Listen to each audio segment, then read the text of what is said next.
So I have a few hours, maybe half an hour on my own, and I wanted to take advantage of it to have some time to privately talk about why I moved to Israel and what I'm doing here. And first off, it was to meet and marry an Israeli, native Israeli man that is a Jew that I met online almost 5 years ago in October. And we've wanted to be together for 5 years, and we finally are together. So that's the main reason. But it goes a lot deeper than that. A lot of people don't know that my family is very Mormon on my mother's side, and they followed Joseph Smith throughout the country as Mormons were hunted down and persecuted for their religious beliefs. It's a similar story to Judaism, just much shorter. It's just the 1800s to the 2000s, but it actually was legal to kill people for being Mormon in Missouri, the last place that Mormons were before they finally went on the Oregon Trail and ended up in Utah and realized they were finally in the Promised Land. The Mormons believe that they have Jewish souls, and when you become Mormon, or once you get baptized when you're 8 years old and officially become Mormon, an official member of the church, you meet a person who tells you which tribe you belong to. Because I converted to Mormonism during COVID, because I married a Mormon, and we're not divorced, but I married a Mormon and converted for him. I never actually did get told what tribe I belong to according to the Mormons. But here, converting means that I'm not allowed to have dairy with meat. It means I'm not allowed to use electricity for 24 hours, 1 day a week, which is from Friday evening until Saturday evening. And those are the main rules. I'm supposed to also cover myself head to toe, basically modestly dressed. I mean, I could show like my arms and stuff. It's not like Muslims, but you're supposed to cover your hair. My rabbi might not say that I need to be that extreme. I haven't met the rabbi that's going to convert me yet, because it's very hard to find one. It's so funny because for the longest time, for like the first 8 months, I was like, I do think I kind of want to convert to Judaism, and everybody's like, the first question the rabbi is going to ask you is, why do you want to be a Jew? Why do you want to belong to one of the most persecuted races of people on the earth? And I sat with that question for the past year. When I was 22 years old, my entire family abandoned me because I had one manic episode. Other than my mom, who's been there for me, she's a great mom, but all my siblings. I gave birth 2 months ago. Not a single one of my siblings has video chatted with their niece or shown any interest in doing so. They haven't texted me how I've been. They haven't asked for any information about me during my first pregnancy. And so I'm very estranged from my siblings, and it was because I had a spiritual awakening at the same time as my Zoloft dosage being doubled, so I had a manic episode. And that's the only true manic episode I believe I've ever had. I believe all my other episodes have been responses to trauma and anxiety. Extreme trauma, anxiety, extreme fear of being hospitalized, because I lost my best friend, my dog, during that hospitalization. That was my first real hospitalization, and it was a horrible experience where I didn't get any help. I was just given meds while my dog was in the pound, and while this crazy fucking lady was throwing urine on me and punching me, and I was getting attacked and assaulted for no reason whatsoever, and I was just trying to draw pictures, and they ruined my pictures by throwing water on them. And then I don't want to talk about how many times I've been hospitalized. Eventually, my family put a conservatorship on me. They had me injected with medications against my will every month, and they said if I didn't do it, that they would put my parrot in the pound. My parrot that was worth $6,000, my African gray genius, perfect genetic parrot that I adopted from a breeder who was selling him way too young to rescue him from somebody that might kill him. And he's my baby, but I can't bring him to Israel because it's illegal to import African grays into Israel for moral reasons that I'm not gonna. It's basically because they get stolen from the wild, and there's no way to prove that he wasn't stolen from the wild, that the officers believe. So they've blacklisted him as a subspecies to make sure he's not stolen from the wild and brought to Israel. So because of that, I'm not allowed to have my baby. I have a baby in Israel, and she's Israeli, and she will be Jewish, and her mom will be Jewish probably after her. It's a lot easier to become a Jew as a baby with a Jewish father. It's not impossible. I've been told that it could be a very simple thing. I'm just waiting. I want to have a conversation with the rabbi. So this is like my first podcast, I guess. I know it sucks. I'm gonna download an app or something to maybe take out pauses. I don't know if there's gotta be some sort of thing that can automatically at least take out the pauses for me, as I've seen with every YouTuber seems to be using some sort of sophisticated program for that nowadays. So I moved to Israel in July of last year, and before that I was being harassed by literally everyone because I ran a patch company and I didn't censor anyone, and I made patches for groups that weren't controversial until they became controversial. And I was doxxed, and I was harassed, and I was stalked by Antifa, Black Lives Matter, Patriot Prayer, fucking Hell's Angels. The Hells Angels stalked me. When I lived in Vegas, I had people congregating outside my house. I had people knocking on my door threatening me. I had people sending me messages on social media. I had people texting me. I had people calling me, threatening me. And I could not function with this level of persecution by myself. I didn't even have a husband. I owned my own gun. You know how many times I cleared my own house with my own gun because I thought somebody might be in it? It was a horrible time for me. To say that I feel safer in Israel, despite the fact that there's like 6 countries that want to go to war with Israel right now, I cannot even begin to tell you the amount of peace that I found here, the amount of safety and freedom and love, and I've been accepted by a new Jewish family, and I'm very happy here. And I have no desire to go back to America. So one way or another, I'm going to stay here in Israel. If I have to if whatever visa I'm getting now doesn't work out, I'll figure out a way. And if I have to learn all of Hebrew, if I have to learn all of Hebrew and convert and live like a fucking hermit for 2 years to prove that I'm Jewish, I will do it. I'll do whatever it takes to stay here. I have no desire to go back to America. I think that America is evil. I've read hundreds of books on the evil crimes the CIA has done in South America and Africa, in East Asia. They've had these to their own people. Slavery is still legal. Black people are enslaved. They're in prison in slavery over nonviolent drug offenses, and if they don't comply, they get tortured to death. America is an evil country. I'm sorry.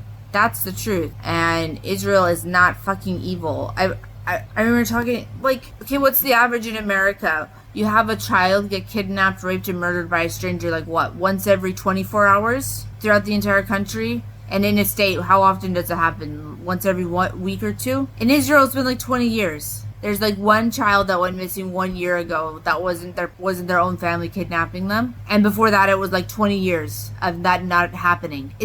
America is corrupt. It's full of evil, corrupt, dangerous, scary people that own guns, that should not be allowed to own guns. So I call myself a merit bat because in Hebrew, bat is a term for feminine or female, like they call it a bat mitzvah instead of a bar mitzvah and things like that. So that's pretty much it for me explaining why the fuck I'm in Israel. I miss my nieces and nephews, but I wasn't allowed to have a relationship with them anyways. Not for years.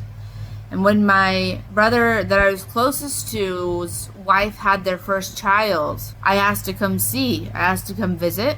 And they said because I have a mental condition that I'm not going to say that I have because I don't have it. All I have is PTSD. That they didn't trust me around the newborn. And I was completely stable. I was seeing a psychiatrist once a month. I had been stable for years. And they still wouldn't let me see my first nephew when he was a newborn. And I don't know how I'm supposed to forgive my brother for that because I love him more than anybody else in my family other than my mom. But him and his wife decided to not let me see, and it created a rift between me and not only their firstborn but their other 2 children. I didn't feel welcome. I didn't feel allowed, and I was never asked. And maybe they feel the same way, but they shouldn't, because I made a WhatsApp group and I said, please invite everybody in our family to the WhatsApp group 2 months before I gave birth, because I wanted it to be easy. I wanted to say, I want you to contact me. I want you to be in her life. I want to visit America with her. I want her to know my side of the family. My side of the family doesn't want to know her because she's a Jew, because I'm a Jew. I don't know what it fucking means to be a Jew other than the fact that we're scapegoats and everybody hates us and everybody blames all the problems in the world on us. So I'm Jewish. I'm already Jewish. That's been my life. That was my life in America. That was my life growing up. That's who I am. And I am where I belong. And I listened to God, and God told me, give up on America. Give up on your house. Give up on your business. Give up on your pets. Give up on your family. Go to fucking Israel. Go to your true love. Go to the one person in the entire world that's ever understood you. And I listened to God. And I'm so happy that I did. And I'm more connected to God than ever. I'm more connected to my dead father than ever. And I'm at peace. And I love every day of my life. And that's true. And I couldn't be happier to be here. So that's why I'm here.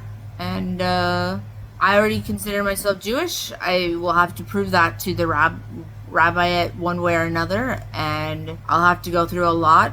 And they're gonna come and they're gonna inspect my house during certain holidays, like during the last holiday that we had after Purim, because there's a holiday every week. So you just the one Passover.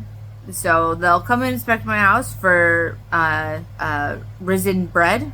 I will only be allowed to have crackers and stuff. Yeah, a rabbi can come inspect my house. They can come and ask me why I'm running an air conditioner, and I'll say, I have a baby. I'm not going to not run an air conditioner for 1 day a week because I have a baby. And I don't know. I'll make it work. But America, fuck you. I used to say, America, fuck yeah. I used to be the most patriotic person. I wanted to be a warrant officer in the army. I was talking to recruiters.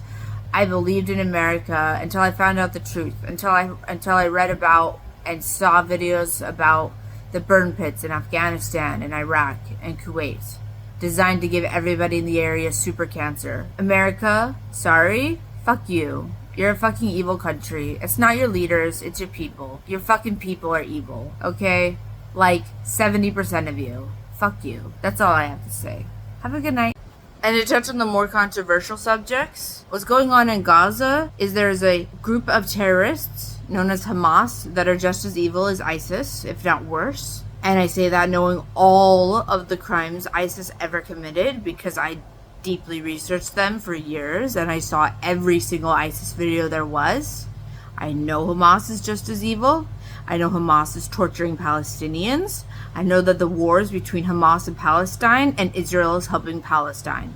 So shut the fuck up. It's not about the IDF versus Palestinians. That's not what the war is. Okay? It's a civil war that the IDF is helping the Palestinians survive. Okay? And they are exterminating evil terrorists who came across the border and tortured to death children, mothers, teenagers, people in their early 20s, non-soldiers, pacifists, people who chose to live by the border because they thought nothing would ever happen and they wanted to be close and they wanted to work closely with the people who had work permits from Gaza to come into Israel. They slaughtered peace-loving Israelis, Arabs, Jews, Christians. It didn't matter who. And when they ran out of time to kill people, they took hostages. And they're pure fucking evil. And if you don't agree with me on that, then please just don't leave a fucking comment. Don't do anything. Just fucking unsubscribe and leave me the fuck alone. Because you are hopeless. You are hopeless if you can't see that. Now, if you moderately disagree and you want to leave a comment, fine. But if you leave a disgusting comment saying that the IDF is evil or some stupid propaganda from terrorists, I will delete your comment and I will ban you, okay? I'm fucking pissed. I'm fucking pissed that Kafir and Ariel, the babies, were murdered, and they were strangled in front of their mother, and then the mother was strangled, and then the father had to spend a year being tortured, and then he came home to find out his whole family had been murdered. So he's not the only fucking one that came home and found out his entire family had been fucking murdered. I swear to God, I lost so many friends over this, and I will not take any of it back. I will not take any of it back. Hamas is evil, and they all deserve the death sentence. They deserve eradication. That it's simple. It's really very simple. And we want to save the hostages that are still alive. And the worst terrorists have mostly already been found and killed. But yeah, I don't know what to tell you. It's a fuck situation. It's a fuck situation because there's still hostages that we want to come home. But that's how I feel about it. And I'm a Zionist. And Israel has every right to exist.